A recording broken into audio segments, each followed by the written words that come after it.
Another low-budget review just for you. This time we're going back to the theater and we are reviewing 2023's Jesus Revolution, directed by Jon Erwin and Brent McCorkle. I just kind of did a very brief overview. They do a lot of faith-based films. Both of them together are tackling this movie, which is like a biopic movie about Greg Laurie. And if you're not familiar with Greg Laurie, Google it. If you're watching this review, I assume you're Christian. And if you're not, then check out the movie. Maybe it will appeal to you and you'll hear the message that they want you to hear. So this movie, Jesus Revolution, takes place in the late 60s, early 70s. And it was very interesting to me because I grew up in the Calvary Chapel movement. Down in Southern California, there was a church-owned radio station, and I believe it's still owned by them, K-Wave, KWVE, 107.9 FM. So I grew up primarily as a child. My mom would always play 107.9 on the radio. And another big part of growing in your Christian faith at the time was cassette ministry tapes. You would go to a church, or you could go, the Calvary Chapel had a ministry called The Word for Today, and it was Chuck Smith's cassette ministry. So his sermons were on the radio, but then you could go through the entire Bible with Pastor Chuck on a cassette like this, and they would come in these cheap little plastic cases. This particular one is a inspirational sermon from Corrie ten Boom, but doesn't matter. The Chuck tapes were the same way. And he went through the Bible like 3 or 4 times over the course of his life at the Calvary Chapel. But anyway, I think it's going back to like 1965. They had a teeny little church. He had been doing ministry out in like the Corona area. There's a really good biography on Pastor Chuck's life too, but this just kind of shows a very short period in time. And I went into this movie thinking, okay, this is going to be a biopic about Chuck Smith. But it was more about the life of Greg Laurie, which I believe his biography is called Lost Boy. Haven't read it, but I just like hearing people's stories, and this movie appealed to me because I love real life stuff. I mostly read like biopic books. I don't read a lot of fiction.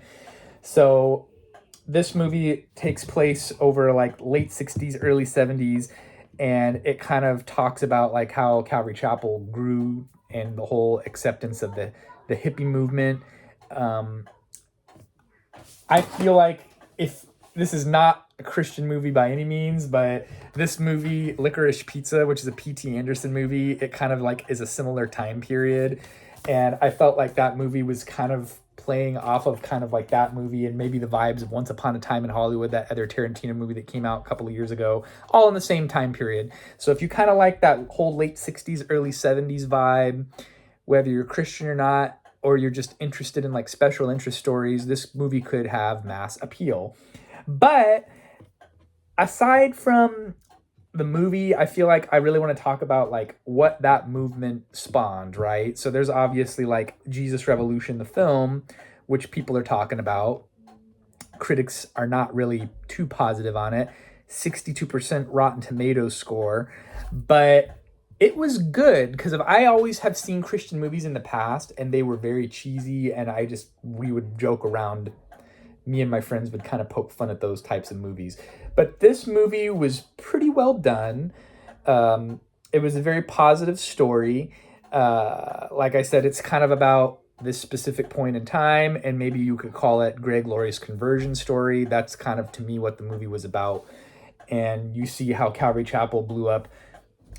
Side note, another important movie to watch if you see the Jesus Revolution movie, and I feel like this could be a good supplement for that, is this movie called Maranatha 71, and it was put out by the Chuck Smith Ministry, Word for Today.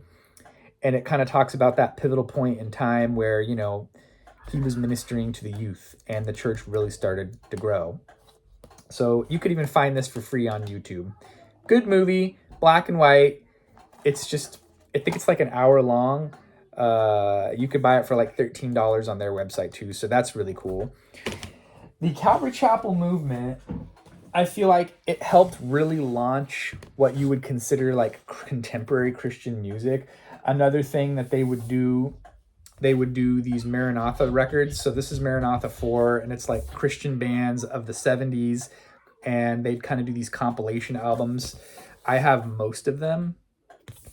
So there's this one.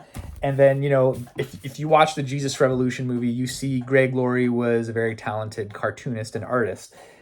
He did the artwork for this album, Maranatha 3, Rejoice in the Lord. So it's just very cool, of the period. I like it. And some of these songs are really good, like lots of tight harmonies, lots of acoustic stuff. It's just very period music. This particular album came out in 1973. So you see a lot of this stuff coming out of that Calvary Chapel movement. And I think their label, Maranatha Music's label, is even the Calvary Chapel, the dove, which is the logo of the Calvary Chapel churches. This is one of my personal favorites, Maranatha 2. Love this. Also got the Greg Laurie artwork on the back, and there's a famous picture of Pastor Chuck right there. This is another really good Maranatha compilation album, The Everlasting Living Jesus Music Concert, gatefold copy, with song lyrics and everything. And this one is same time period, early 70s. But so that's like Calvary Chapel specific style music, Maranatha records. But then you also get conversion guys that became Christian, same time they were secular. Phil Keaggy, one of the best guitarists I've ever heard. Excellent album, What a Day, some great guitar licks. Purely Christian music, but I feel like a lot of people that collect records or like survey of rock and roll, there's really good Christian music from this time period. I prefer this era of Christian music to anything modern. Here's another record that I just picked up at the thrift shop on the Maranatha label from the late 70s. Gentle Faith. Great record. Look at those handsome devils. I know Daryl Mansfield. That name rings a bell. This is another Calvary Chapel record, another movement time period, Mustard Seed Faith. This is not a Calvary record, but it's just a really good 70s Christian rock style record. This is called Phoenix Sunshine. Shining in the Light. And these guys were out of Corona Del Mar, the back of their record says. So all that kind of fits in with like that whole Jesus Revolution. It kind of is the starting off point. I didn't really dig too deep into the notes of the backstory of the movie or anything, but I know it stayed in theaters way longer than they thought it would, and way more people have saw it than they thought would see it, and it's got a very positive Christian message. So that's good. Like I said, Rotten Tomatoes kind of panned it, 62%, but the Google users are 95%, and even IMDb is 7.8 out of 10. There was a few historical inaccuracies that bothered me. They didn't always get the eyewear correct, and that drove me nuts. But and I feel like maybe they overdid it a little too much with like the late 60s, early 70s dress. But like for example, I feel like this movie and P.T. Anderson does like perfectly accurate period correct films. The Jesus Revolution, it kind of was encapsulating the times, but I get like super OCD about that type of stuff where I like fixate on the inaccuracies and it bothers me. But, you know, overall, I enjoyed it. I think that I would be, on this film, my personal review was 3.5 out of 5. It wasn't my favorite movie, but I enjoyed it. I had a few emotionally stirring moments. The guy that played Greg Laurie had brown hair, but a lot of the historical photos that I've seen of Greg Laurie of that time, I think he had blonde hair. So that kind of bothered me. And the Kathy, his future wife's character, her hairstyle felt very modern. It didn't feel 60s flat ironed enough. I don't know. See stuff like that, it drives me nuts. But I am going all over the place here because I don't really write notes. I just speak off the top of my head. And who's really watching this review anyway? All 2 of you, and maybe the 300 plus followers that I have. So that's my review. Whether or not you're Christian, if you're just into like someone's true to life story, it's pretty good. I think it was like 2 hours long. So check it out if you've seen it and I'm way off base. I think that this review turned into more than a review. We started digging into, this could have been a whole nother review in its own, Christian rock and contemporary Jesus music of the 70s, plus bonus review. So Chuck Smith was an amazing teacher.